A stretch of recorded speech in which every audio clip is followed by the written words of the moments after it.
Oh, wow. That is incredibly frustrating.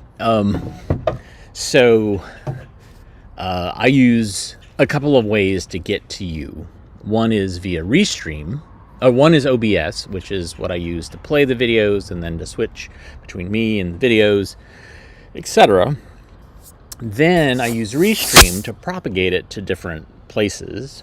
And Restream recently changed how they're doing stuff, and it's a pain in the butt. And it's going live when it really shouldn't be, etc. Just a pain. Regardless of that, I'm Skip Elsheimer. Welcome to the AV Geeks Lunchtime Streaming Show, where we watch old 16mm films in spite of new technologies and newer technologies, which just confound and make things more difficult. Anyways, so let's jump into it. Let's learn about some Aqua-Frolics. Enjoy.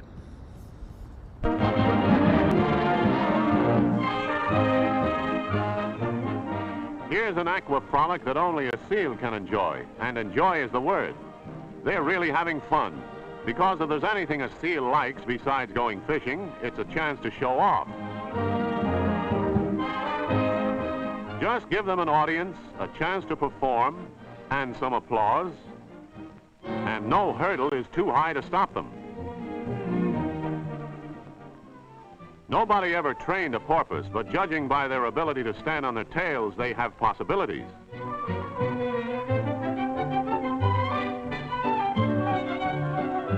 They're friendly, too, and don't even resent people who crowd in among them.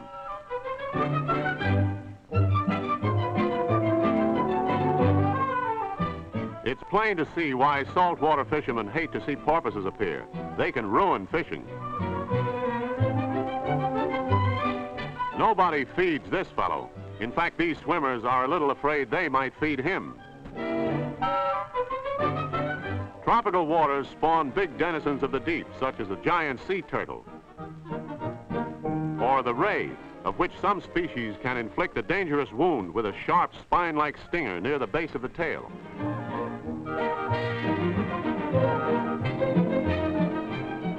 Here's something even fish can't do. A basketball game underwater, and it's a breathlessly exciting game, especially in a struggle for the ball, because the player who runs out of breath runs out of luck. She scored that one. Now the ball is in play again, and while they can't bounce a dribble, they can float one. And there's another basket. Her side wins. Anything can happen in Wakulla Springs, Florida, where the water is so clear the movie cameraman is forever thinking up new stunts. This time, it's a turkey dinner on the bottom of the lake. But you haven't seen anything yet. This time, the cameraman asks you to believe too much, a sort of pipe dream. And after an underwater banquet, it's time for a little fresh air.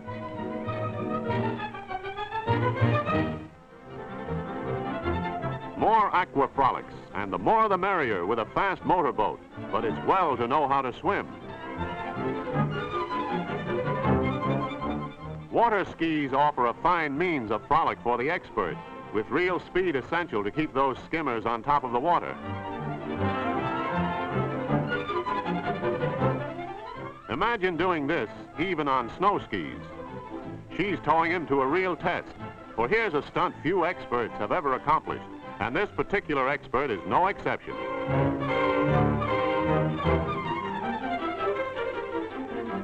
But one man's defeat is another man's victory. Watch him.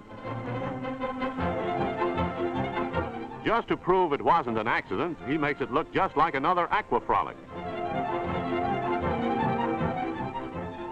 The cameraman gets an unusual shot, and here's the result. Just to show what a breaking wave can do to a small boat, over it goes. But here's a boat that can take it, if they can just get past the breakers. This time they fail to make it, and the big surf boat is turned around and driven back to the beach again.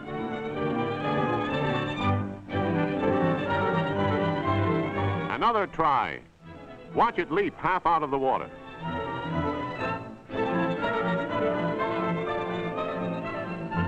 They are winning this time, and now in green water they're safe. That's the trick.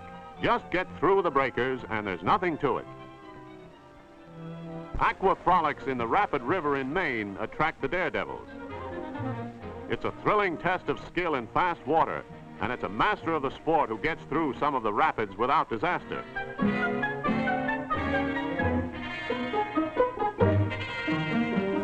That fellow's in trouble. There he goes.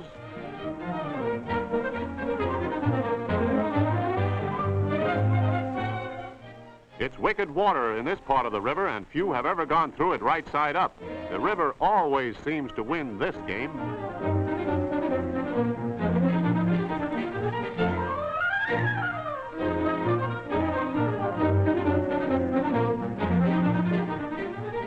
From Maine to Florida, somebody is certain to be looking for a new thrill afloat, and the battle of the toboggans behind a speeding motorboat is a novel variation of aquaplaning. The idea is to upset the other crowd. They almost succeed. There they go, and that's what's known as the Battle of the Toboggans.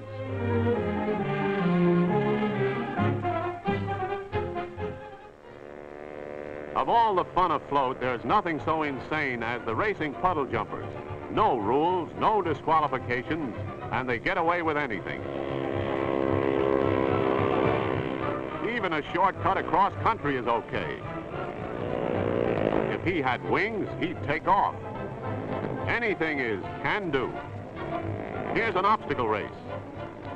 Just warming up. Nothing is really any obstacle.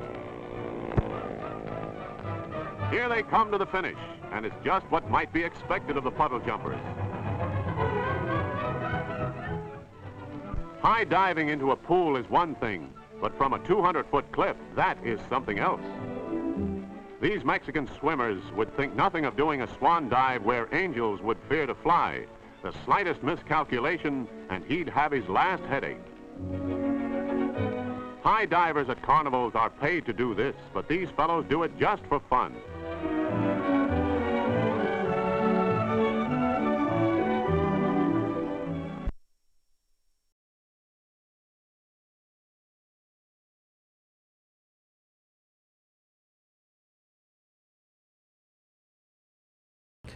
I guess I was expecting there to be more of a outro there.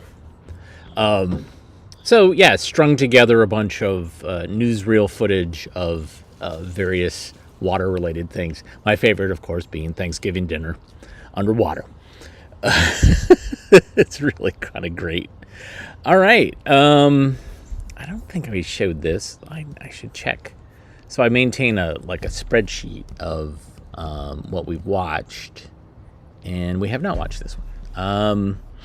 This is brought to us by the textile industry, circa probably late 40s. I think this is post-war. But this is Threads of Technology.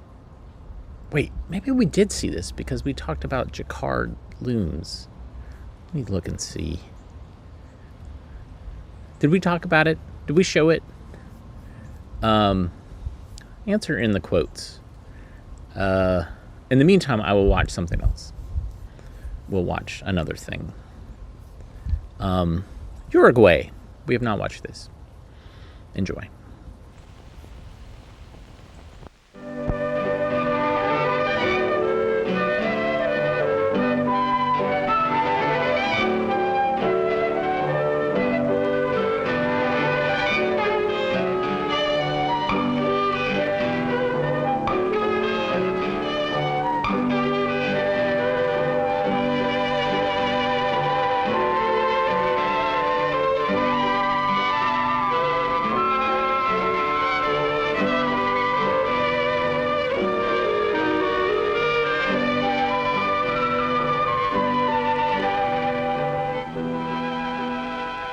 What is the look of Uruguay? It meets the eye placidly, comfortably, as if it were made partly of Ohio. partly of our western cattle and sheep country. Nothing spectacular. The other countries of South America have all the mountains, all the deserts, all the jungle. Uruguay has none of these, but nearly all of its land is useful. Southeast of Miami, Florida, about 5,000 miles, lies Uruguay. It is only 1/4 larger than Florida. It is the smallest of all the South American countries. It is wedged in between two big neighbors, Brazil to the north and Argentina to the south and west. The Uruguay River and the great arm of the sea called the Rio de la Plata separate Uruguay from Argentina. And on the shore of the Plata is Montevideo, Uruguay's capital.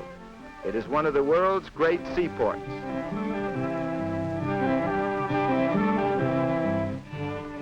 Montevideo is modern. It is 100 years younger than New York or Boston. There are few reminders of colonial days in Montevideo, but plenty of evidence that this is the chief city of a dynamic and progressive country. Of Uruguay's 2 million people, about 1/3 live here in the capital.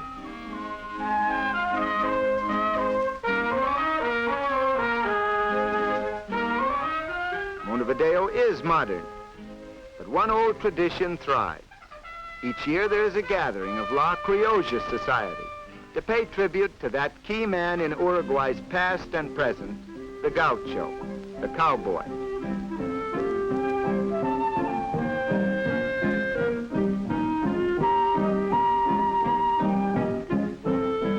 These are cattlemen. Some are ranch owners or executives. Some are workers from the ranches. The whole affair is the city's tribute to the countryside, on which it so greatly depends. For in Uruguay, as truly as in Argentina, the gaucho is the symbol of an important part of the nation's life.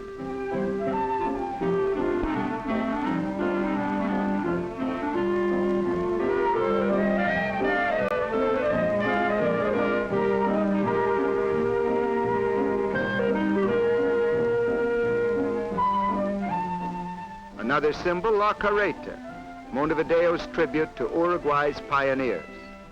From Spain and Italy they came and drove their covered wagons into the back country along the Plata. They came with their goods, their families, and with their love of the soil. Today their descendants are still working these pleasant farmlands.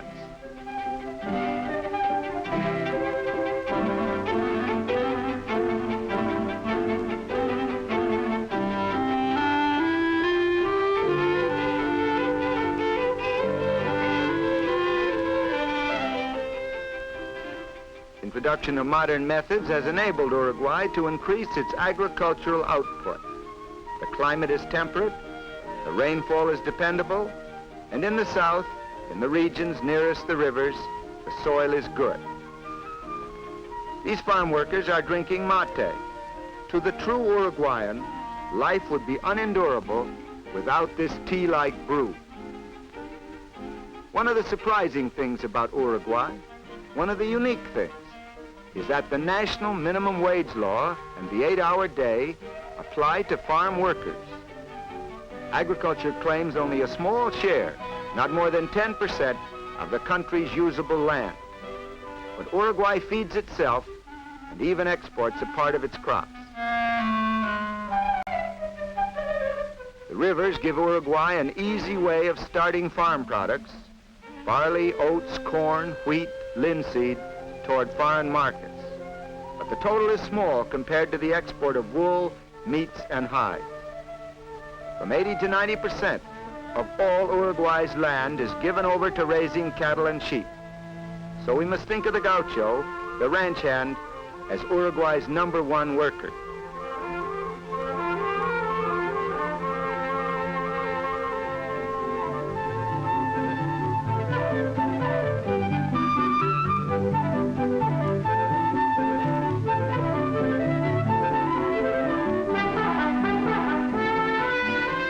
Cowboy of Texas or Wyoming has his equal anywhere, it is here in the South American cattle country. The gauchos have a long record, too. for there have been cattle on the plains of Uruguay for hundreds of years.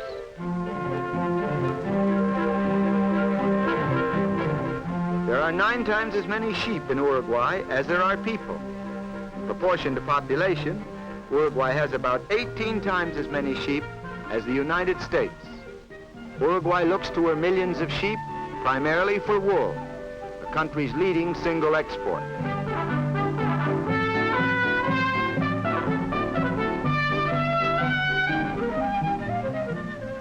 The state-controlled school system reaches every child, even those in the rural areas. Education is free, and it is also compulsory. The government furnishes free textbooks. Later on, these youngsters can go on to secondary school, college, and university, all free, for Uruguay pays the cost of training its lawyers and doctors, its engineers and architects. There is less illiteracy in Uruguay than in any other country south of the United States.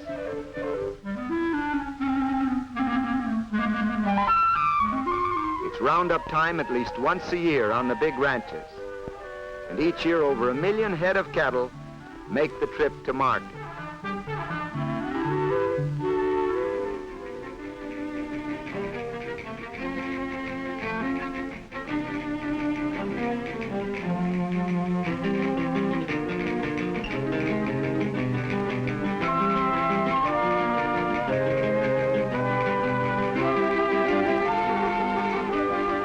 On the outskirts of Montevideo is the largest cattle market in the world. Unlike our stockyards, there are no fenced-in enclosures.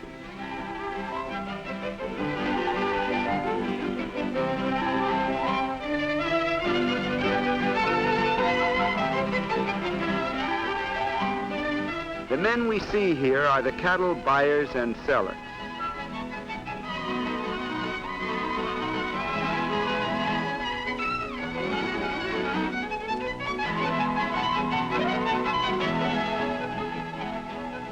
The leaner animals go to the saladero, where their meat is salted.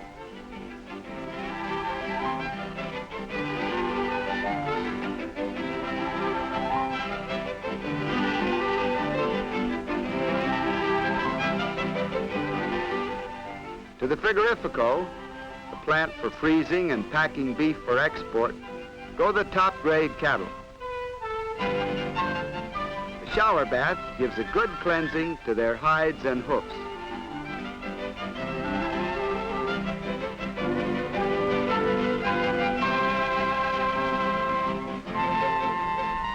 So here in full swing is Uruguay's other major industry. All of this beef is for export. The best customers are the British. Today, much of the beef, before it's frozen, is boned. This saves a lot of cargo space. The bones and other waste products will be ground up and exported as chicken feed and fertilizer.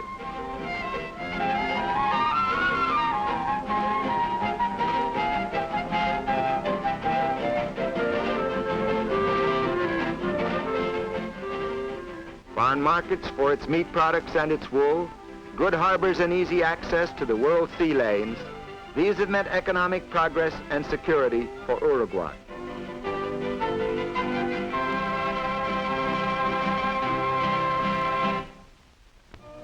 Uruguay's beaches are among the finest in South America. By national law, every Uruguayan is entitled to 2 weeks vacation each year with pay. And a lot of these vacations are spent on the shore. Besides, thousands come here every summer from Argentina.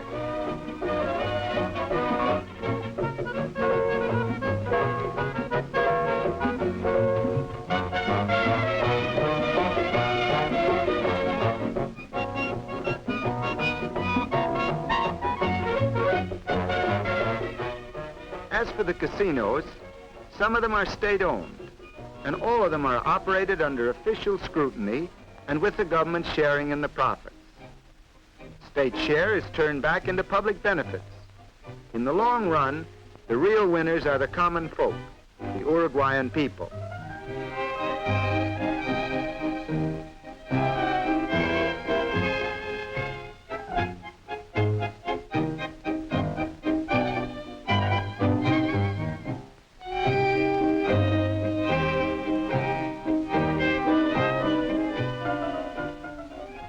Montevideo, everybody seems to buy tickets for the public lottery. Many loyal citizens criticize government lotteries, but the officials point out that all the people share in the profit. A hospital, a fine one built with public funds.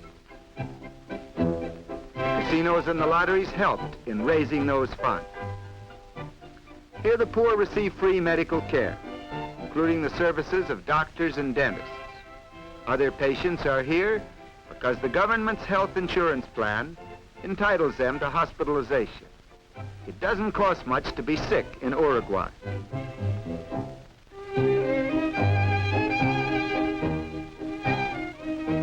The state-owned banks control all banking throughout the country. Government banks handle nationwide business in insurance, which is a government monopoly, in mortgages, housing, social security, pensions, and other forms of financing public welfare, as well as in straight banking. The whole system, utopian though it is taken for granted by the Uruguayans. Very few people are rich, very few are poor. There is little unemployment, and anybody can retire at 60 with a pension. The state-owned theater, a state-owned hotel, the headquarters of the government's unemployment insurance and pension administration.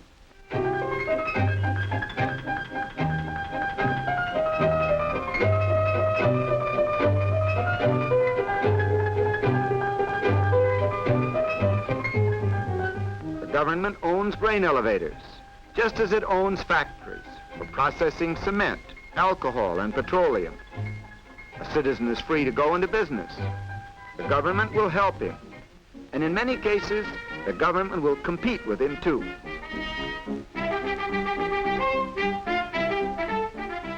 Uruguay is well supplied with railroads. Some of the roads are British owned, and some are owned and operated by the state, which has provided its lines with streamlined diesel trains.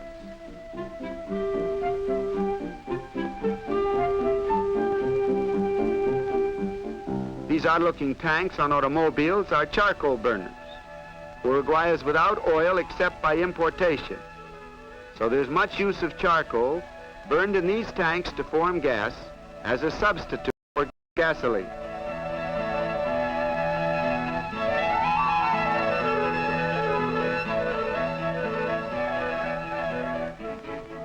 Lack of coal and oil has forced the use of wood as fuel in factories, as in this paper mill.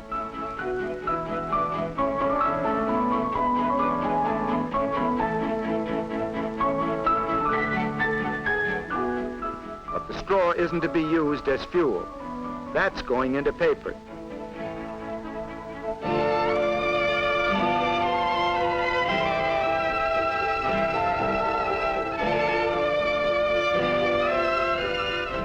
Factories like this will increase in number when more motive power is available.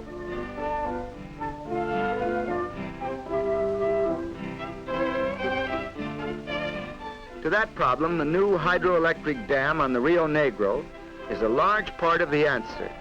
The new dam, financed by the government, was started by German engineers using German equipment. But specialists from the United States are helping Uruguayans finish the job.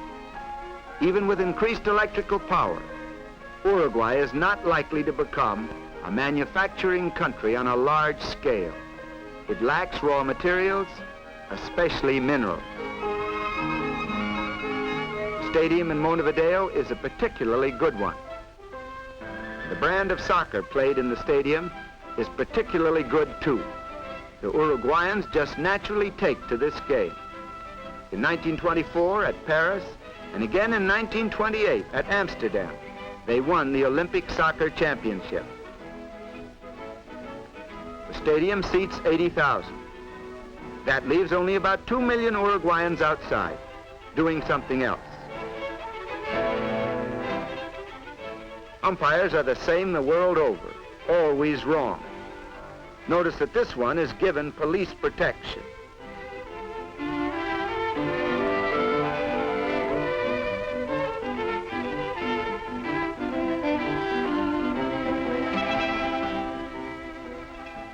crowd is much like a baseball crowd in the United States. One reason why a visitor from the States feels at home in Uruguay. The fundamental and important reason for that feeling is that Uruguay has a large middle class.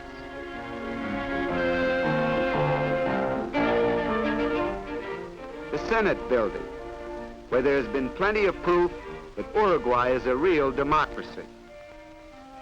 Representatives of the people meeting in this chamber have given the country its amazing structure of laws dealing with labor, education, suffrage, public works, and public health.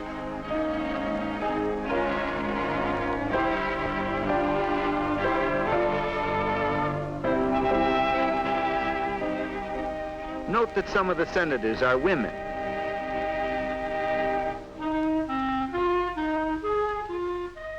Uruguay has no censorship of news or opinion.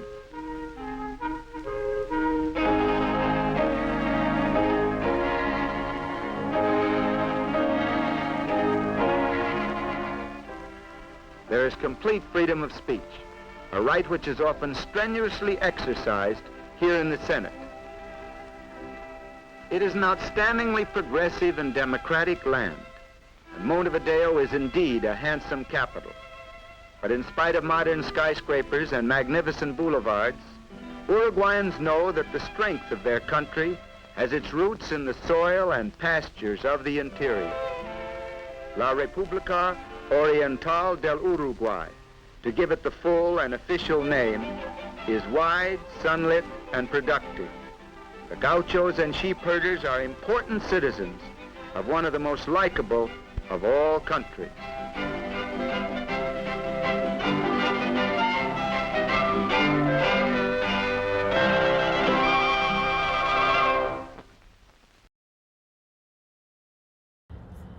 So that was a government-produced film that was kind of looking at Central and South American countries, and was part of programs that were trying to develop or help support those countries from falling into communist hands, both for the good and for the bad. So I determined that we have not watched Threads of Technology, and mostly it's because it's silent, and it was transferred, had the film elements, but we didn't have the audio elements, and there's no time for ugliness.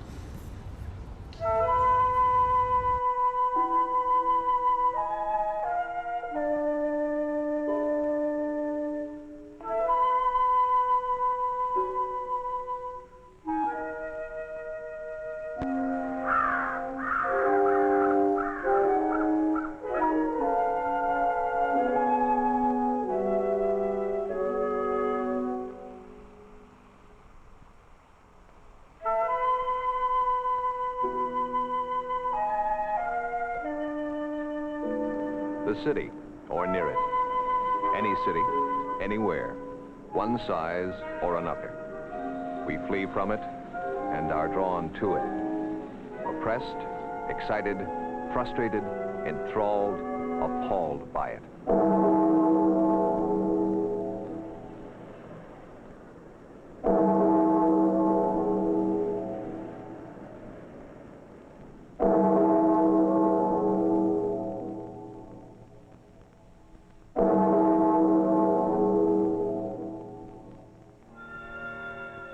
The city or near it. This incredible collection of things, people, pathways, habits, history, problems, and possibilities.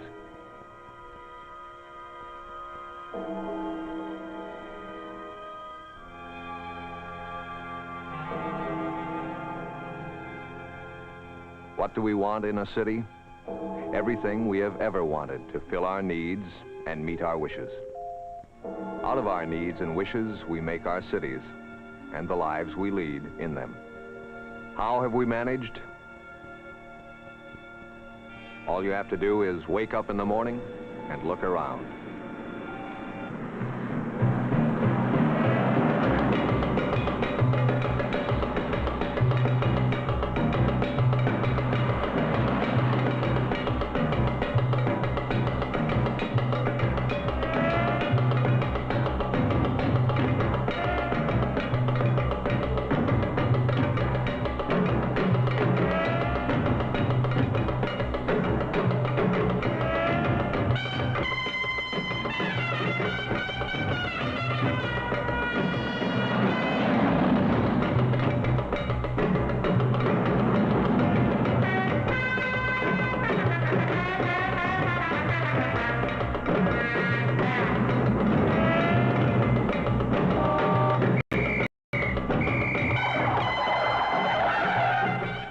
somehow it happened. By accident, perhaps. By compromise, surely. By things done and undone.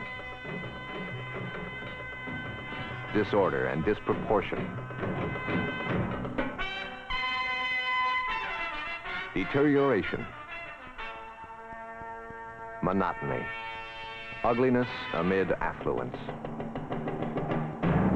Who did it? Who does it still? All these did it, or failed to stop it.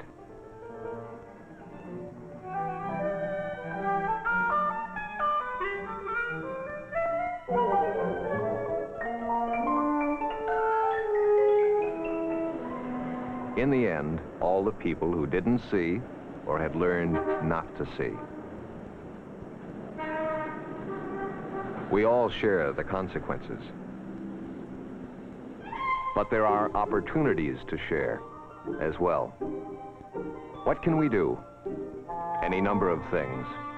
The planting of a tree, the design and construction of a building that graces its surroundings.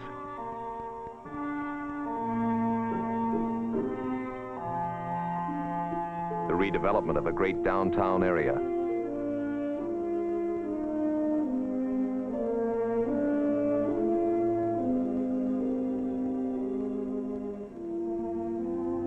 The center of the city, revived and embellished. Whatever the act, whatever its scope, the common element is design, and always an urgent will to make things better than they are now. Where do you start? Just look around. It could be here as you approach the city. From what you see along the way, what kind of city would you expect to find when you arrive? Urban sprawl, the careless misuse of land, unregulated and unrestrained, the big loud cell on the march, clutter.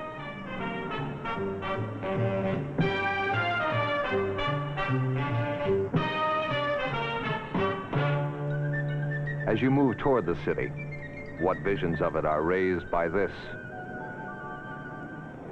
And what by this?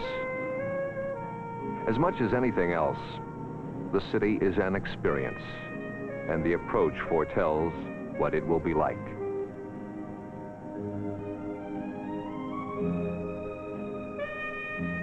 The landscape suddenly opens up, allows the city to be discovered. The capital of the nation at the far end of a road that respects the beauty of nature.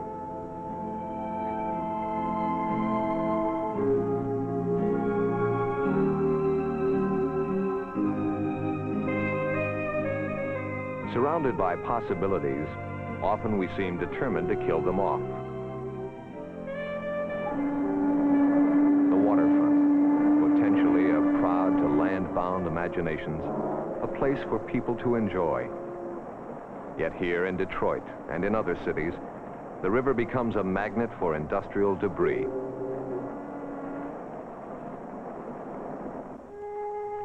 In Washington, the Potomac lies unfulfilled.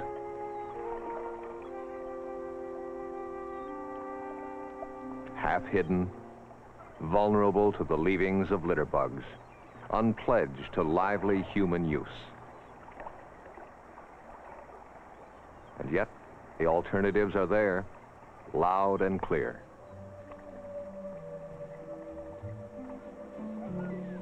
Why not bring river and people together?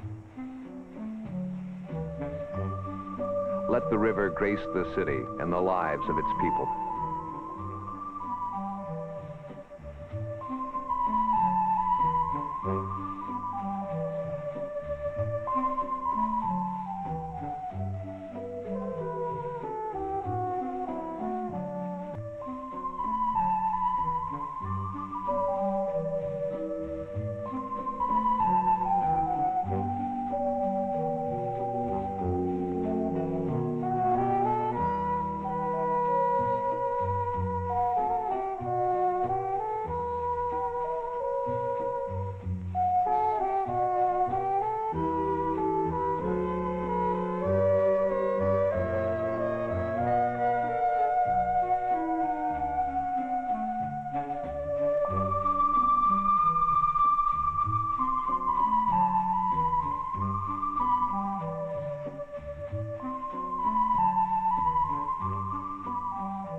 a wandering walk, Paseo del Rio, for the pleasure of citizens in the heart of the city.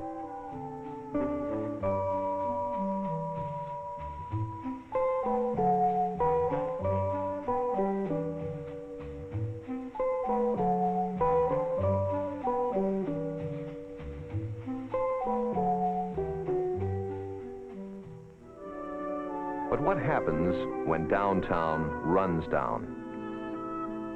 It's hard to believe that this part of Hartford, Connecticut did.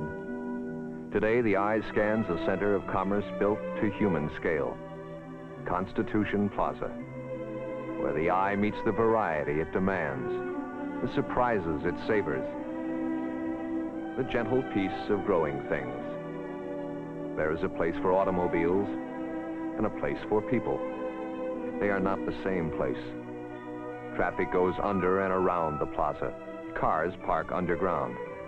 People go about their business safely in an area designed for people. It is pleasant to discover places to get lost in, yet reassuring to find landmarks to go by.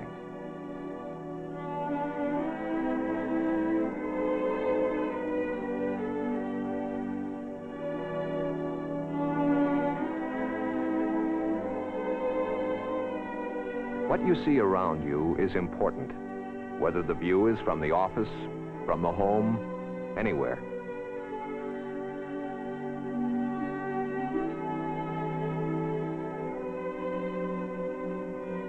Public and private resources will combine to renew much of downtown America.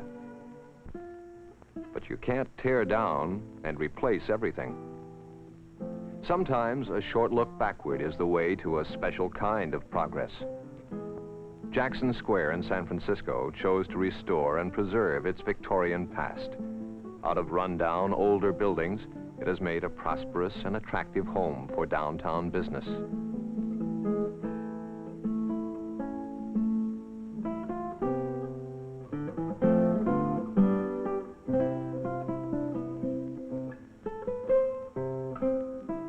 A place to work, a place to live. For many slums, nothing can be done. They are too far gone. They must be uprooted and replaced.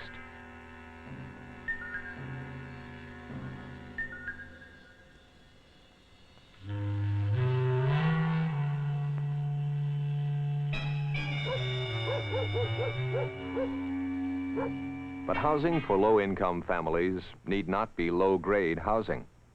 Evidence: St. Francis Square in San Francisco, a housing development sponsored in this case by a union. Designed with concern, with attention.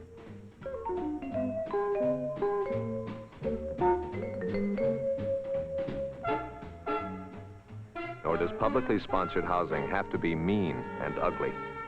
More evidence: the municipal low-cost housing program in Mount Clemens, Michigan, designed for livability, for the sensibilities of people.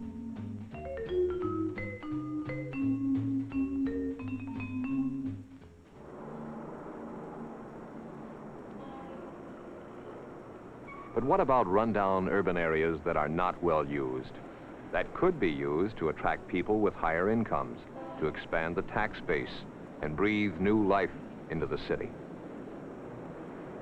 One answer: Detroit style. At Lafayette Park, near the heart of the city, the residents drive their cars into an underground parking area. They are home, in the city, but with the gift of space, order, and good design. Not too long ago, in the southwest section of Washington, D.C., the Capitol looked down with shame on its surroundings. Today, another and quite different story.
There are times when only complete renewal can answer the need.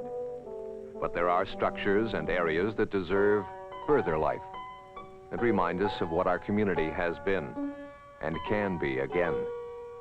Continuity, preservation of early values. The touches and details that say we care for our own sensibilities and those of our children. This is the story of the Georgetown section of Washington, a story of care, concern, and time taken to set things right.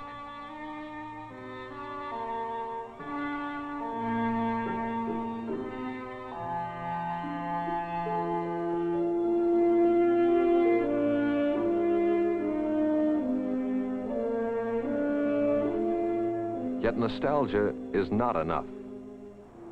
Searching for betterment, expanding America keeps moving outward for peace, space, privacy, and then somehow manages to box itself in again.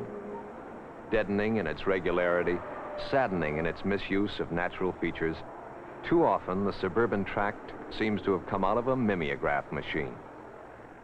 Yet there are ways to break up suburban uniformity, even in the medium cost ranges. Just north of San Francisco, in Marin County, these houses planned for economy retain a sense of privacy and individuality.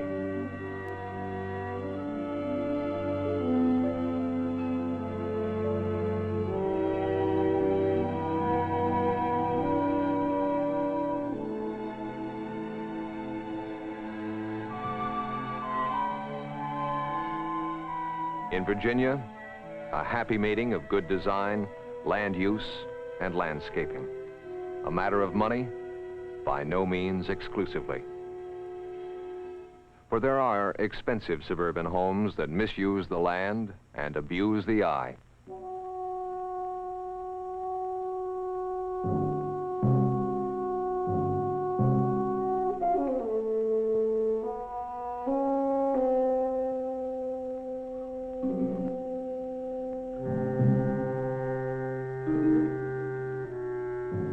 Just as there are others that respect the landscape and delight the senses. The houses well sited, the trees preserved, wires underground where they belong.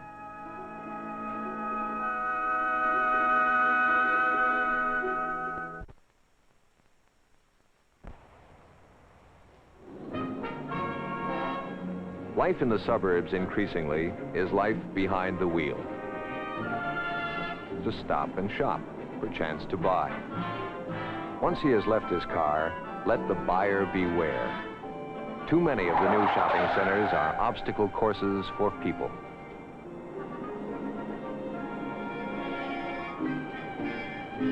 Concrete and cars. No place for a tree. Very little for human beings. It needn't be that grim. Detroit's Northland Shopping Center can also accommodate the car. 10,000 of them at once. Cars are separated from people and stores.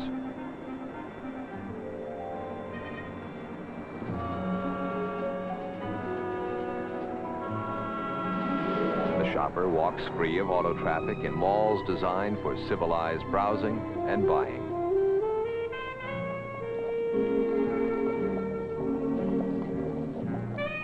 Even for the accidental meeting of friends.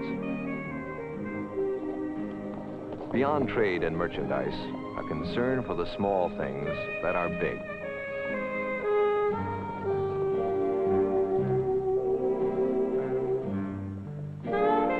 The amenities, the grace notes of sculpture, vegetation, the play of water, a shaded path.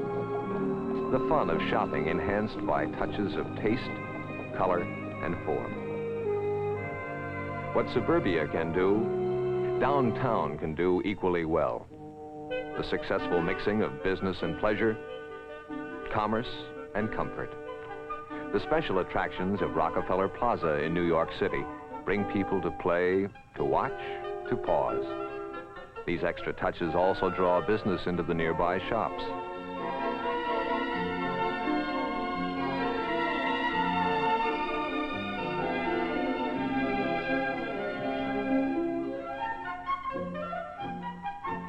For big cities only? Hardly.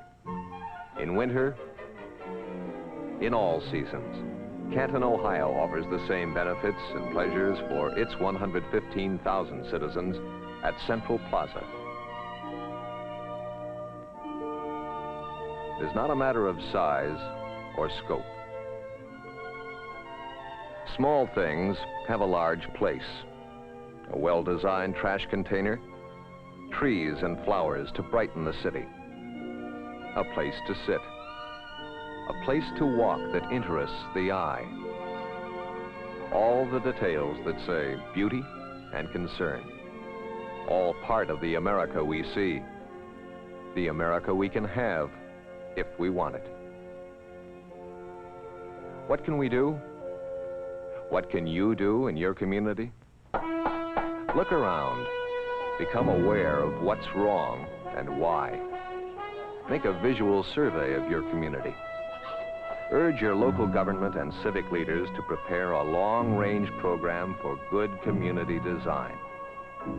Demand community tree planting programs, effective ordinances to regulate signs and billboards, to place utility lines underground. Local government cannot do it alone. Business leadership is vital to get these programs moving and to keep them alive. Call on architects and other design professionals to translate human needs and wishes into a harmony of structures and spaces. It takes all three forces: design professionals, government, business leaders, always a now and demanding public. The city or near it? What will it be like 5, 10, 50 years from now?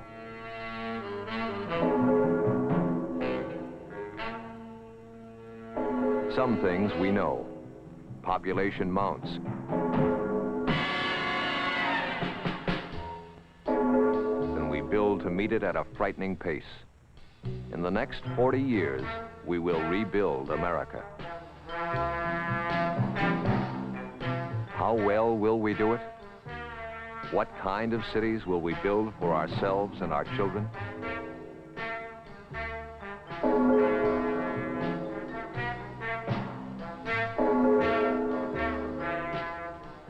Will we have disorder or design? Ugliness or beauty?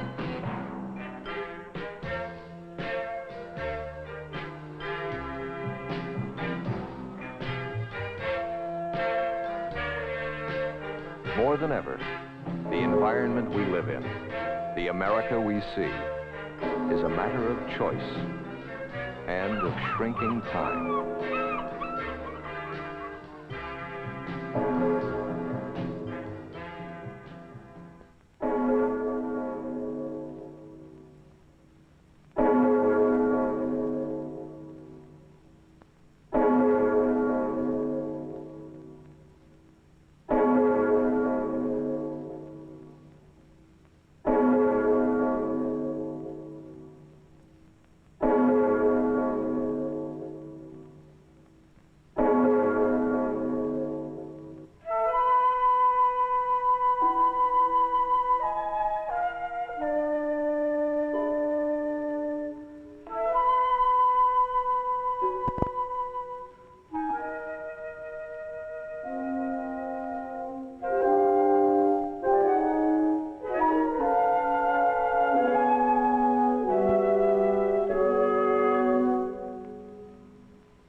Every day, and it's all right to have feelings every which way, because 'cause feelings make us people today. For there are happy times and sad times, silly and hairy, scary times, mean and need to scream times. How do you feel right now? Friendly times, gay and let's go play times, frown and feeling down times. How do you feel right now? For there are serious times and furious times, jealous and even envious times, glad I'm so mad times. How do you feel right now? Everybody has feelings, feelings every day, and it's all right to have feelings, feelings every special person, and I'm feeling this way today.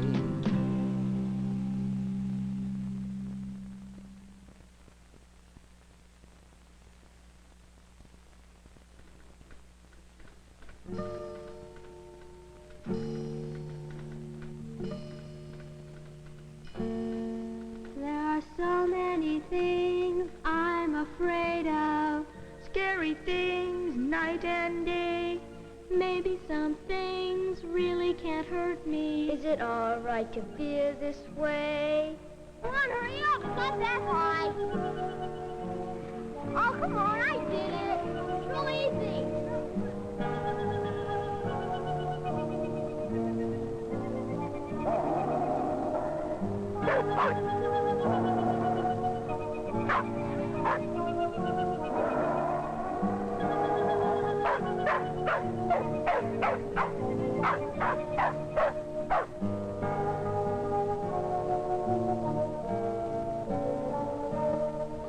Look at this.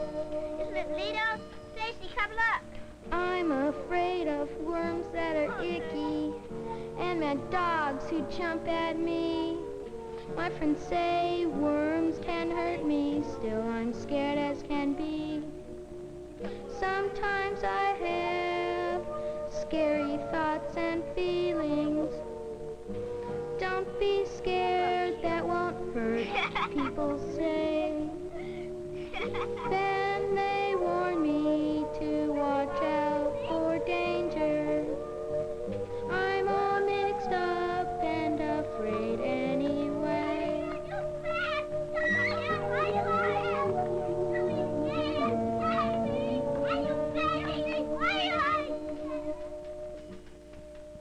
Why have I been called to the office? It must be a mistake, I bet. I don't think I'm in any trouble, but why are my hands soaking wet? Sometimes I have scary thoughts and feelings. Don't be scared, you're all right, people say. But when I'm called to the principal's office, then I feel scared and afraid anyway. Okay, no breathe out. Okay.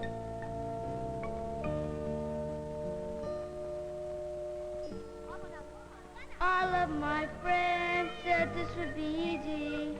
From up here, things look small.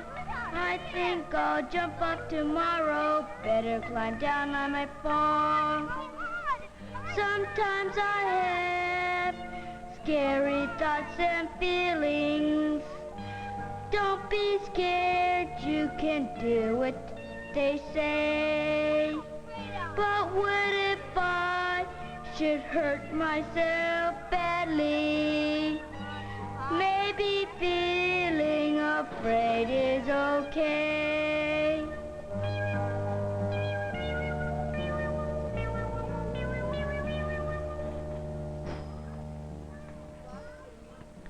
I looked for Mom and couldn't find her. Did she leave me here alone? I'm scared, what should I do now? I don't know how to get home. Sometimes I have scary thoughts and feelings. Don't be scared, it's all right, people say. She says my mom never would leave me, but I feel scared and afraid anyway.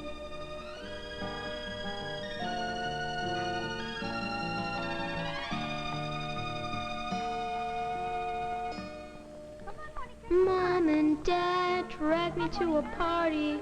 I know that I won't have fun.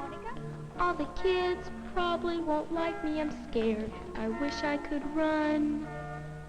Sometimes I have scary thoughts and feelings. There is nothing to fear, people say. Why am I scared of meeting new people?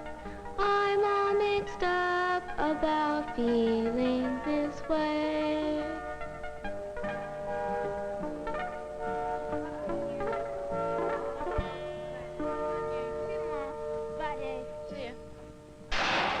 What was that?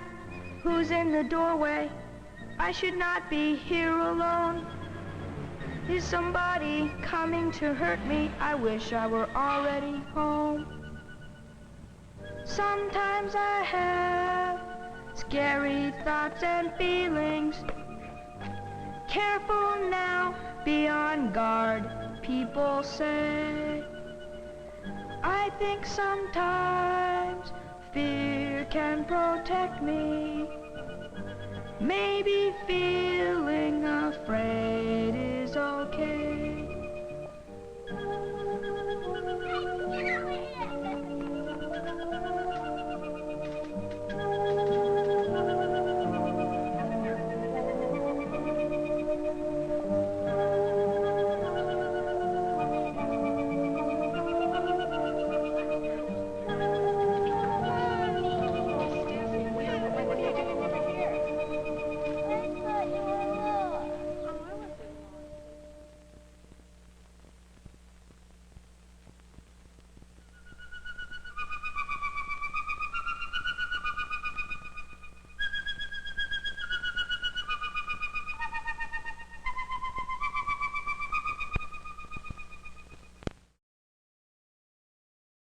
Wow. So I showed that, I did a show at the local university library, and there were a bunch of college kids. And so I showed films about being afraid.